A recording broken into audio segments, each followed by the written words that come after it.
Welcome to the 7th video tutorial for the Skyrim Creation Kit. Traps, the poisonous apple of every good creation. Level designer Drew Langlois is here to help us pick our way through the various pitfalls and pratfalls of trap design. Without further ado, here's Drew. To start, we're going to place a portcullis in our Lokir's tomb to explain the basics of Activate Parenting. Go ahead and load up our Lokir's tomb cell, hit A to turn on the lights, and then we're going to go over to the double door that we placed on the way to the boss chamber.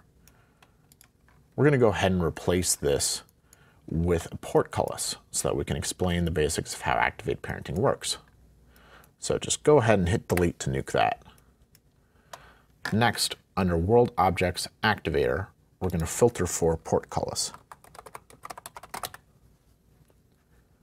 And we're going to go ahead and place nor portcullis large 01. And making sure that we have grid snap and rotation snap on, move that to place in the hallway.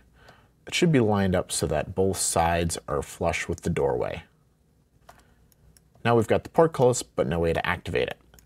So next, again in World Objects Activator, we're going to filter for pull chain.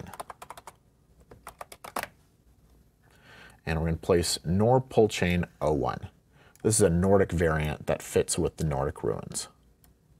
Rotate that to be flush with the wall.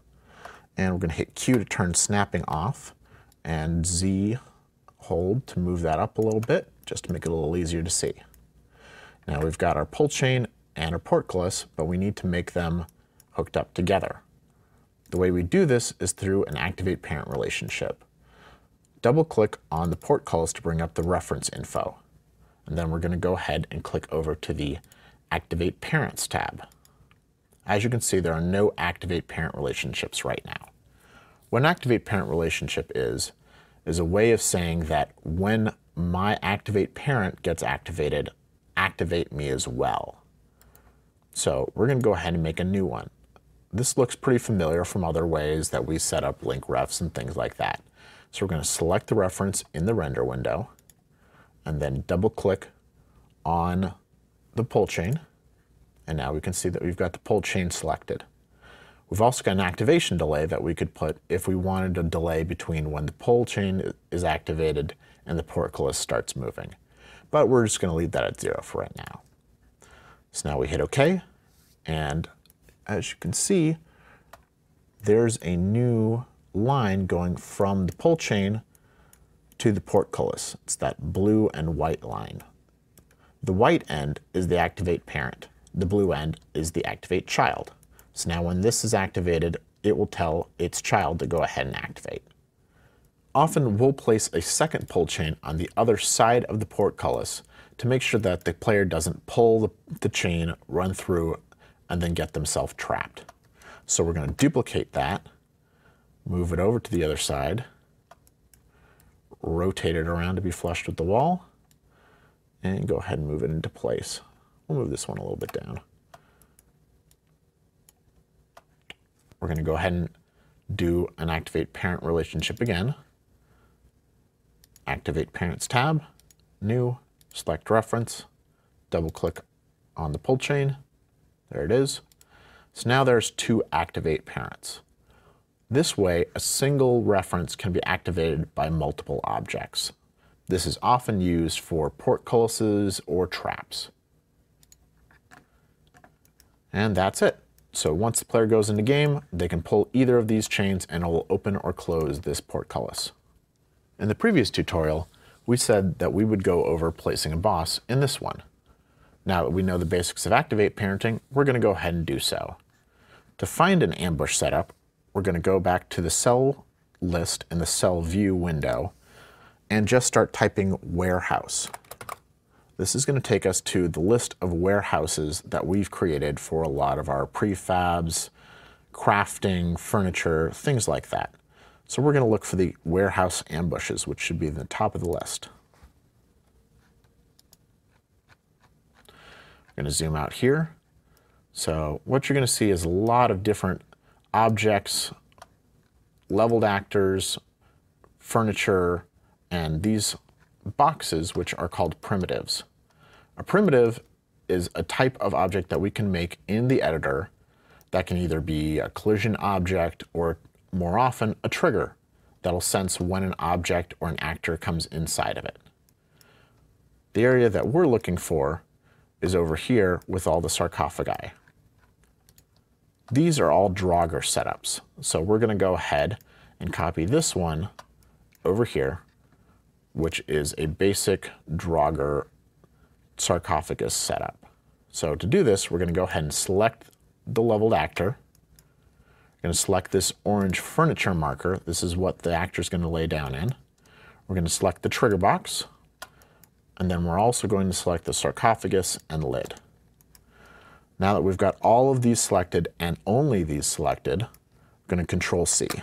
When you copy a set of objects that have activate parent or link ref relationships all together, that relationship is maintained when you paste them. Now we're going to move back to Lokir's tomb.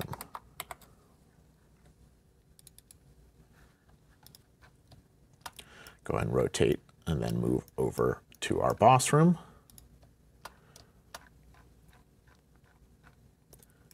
When you paste something, it's pasted more or less where your cursor is. So we're going to move over to here and then paste these, and then drag them off into the void. This will just make it a little easier to work with until we're ready for them.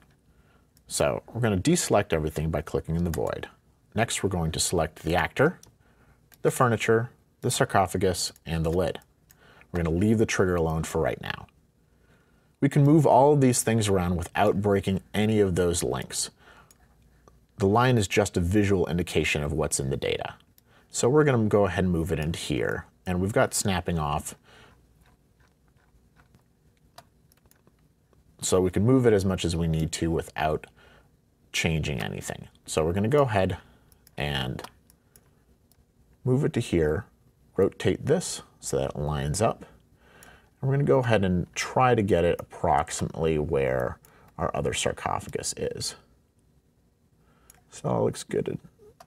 And let's check the height and move it down a little bit. This orange part here is where the lid is going to end up after it comes off the sarcophagus. And it looks pretty good.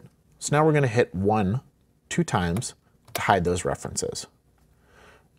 Then we're just going to go ahead and select this sarcophagus and delete it because we don't need it anymore. Now Alt-1 to bring back our new sarcophagus. We're going to go ahead and move the actor out of that little corner just to make him a little easier to find. It doesn't matter where you place him because he's going to already start in the furniture when the level begins. We're going to open him up, and as you can see, right now he's a level Draugr ambush melee one-hand male. We want him to be a boss, so we're going to go ahead and Control F to replace him with a boss. So in here, any of the level Draugr ambush types are acceptable for any Draugr ambush. So we're going to move up to the top of the list and use LVL Draugr ambush boss male and hit OK. Next, we're going to double click on him and go to the leveled actors tab and set him to very hard. This will make sure that he is a difficult level when you come here. We'll often save this just for bosses where we want a really hard challenge. So now we've got our boss placed and the sarcophagus and the furniture, and they'll all be activated by the trigger box, but it's off in the void, so we need to move it in.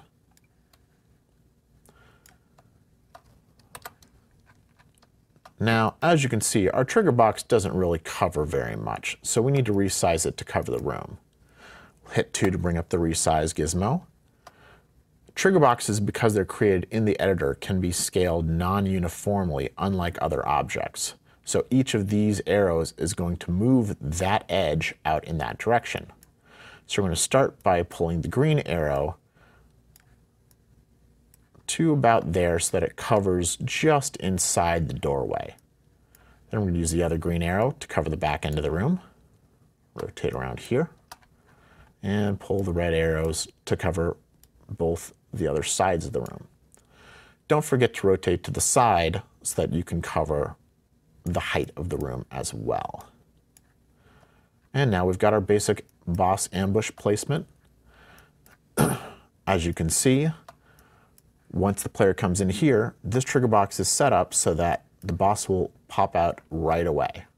Another tool available to us to provide interesting surprises is traps. We can find these in warehouse traps.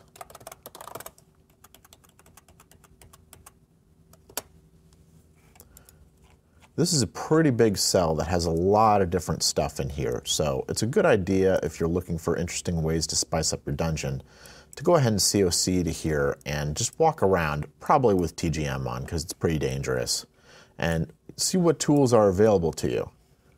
This is the area where we started when we COC'd here, and we're going to go ahead and move over to this corner where we're going to find a mace trap, as you can see here. Next, we're going to select the tripwire that's connected to it and Control-C to copy both of those. Then we're going to move back to Lokir's tomb.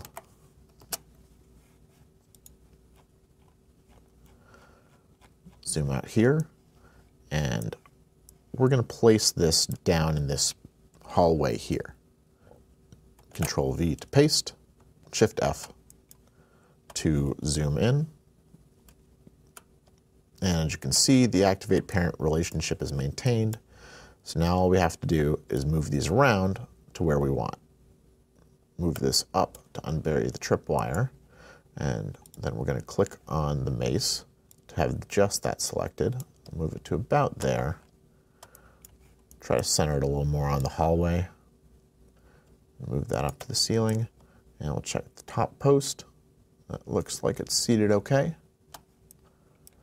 And then we're going to go ahead and move the tripwire. It's actually pretty good. We'll just move it over a little bit and up a tiny bit more. And now we've got our first trap placed. Easy as that. So we've clocked our level at 32 frames per second, but we must go faster. Justin Schramm returns to make unoptimized levels extinct in our next tutorial. Visit creationkit.com for more information.